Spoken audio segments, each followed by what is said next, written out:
এবার শাকিব খান সব ইতিহাস পাল্টে দিলেন। অতীতে যত ইতিহাস আছে সব ইতিহাস লন্ডভন্ড করে দিলেন শাকিব খান। তুফান সিনেমা প্রথম সপ্তাহে বাংলাদেশ থেকে 20 কোটি টাকা আয়। একবার ভাবা যায়, একবার চিন্তা করা যায়, একটি বাংলা সিনেমা শুধু বাংলাদেশ থেকে প্রথম সপ্তাহে 20 কোটি টাকা, সিনেপ্লেক্স এবং সিঙ্গেল স্ক্রিন সব জায়গা মিলিয়ে।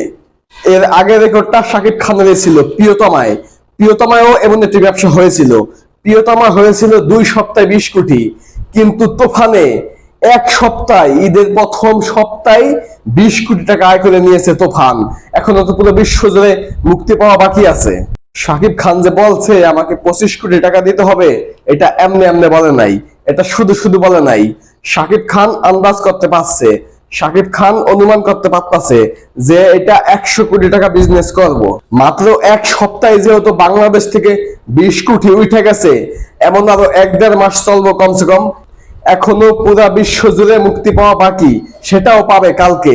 সব মিলিয়ে, সবকিছু মিলিয়ে পুরা বিশ্ব থেকে, বাংলাদেশ থেকে, ওটিটি রাইট মাইট সবকিছু মিলিয়ে তুফান 100 কোটি ক্লাবে যাবে 100%। শাকিব খানের হাত ধরেই বাংলা সিনেমা বিশ্বের বুকে একটি বড় জায়গা করে নেবে আস্তে আস্তে, এবং শাকিব খান সেই পথে হাঁটতেছে।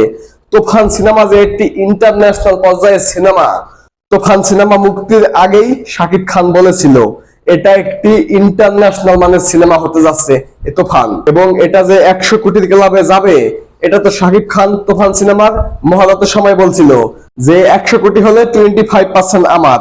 এটা তো শাকিব খান আগেই বলছিল, এটা তো নতুন বলতেছে না। তো আমরা চাই তুফান সিনেমা 100 কোটি পার হয়ে এর বেশি করুক। এতদিন যাবৎ বাংলা চলচ্চিত্রের সর্বোচ্চ ব্যবসা সফল সিনেমা ছিল প্রিয়তমা। প্রিয়তমা এখনো আছে, প্রিয়তমা এখনো বাংলাদেশ ইতিহাসের সর্বশ্রেষ্ঠ সিনেমা হয়ে আছে। কিন্তু আগামী এক সপ্তাহের মধ্যে প্রিয়তমাকে টপকে উঠে যাবে তুফান। দুইটাই শাকিব খানের সিনেমা, প্রিয়তমা শাকিব খানের সিনেমা, তুফানও শাকিব খানের সিনেমা।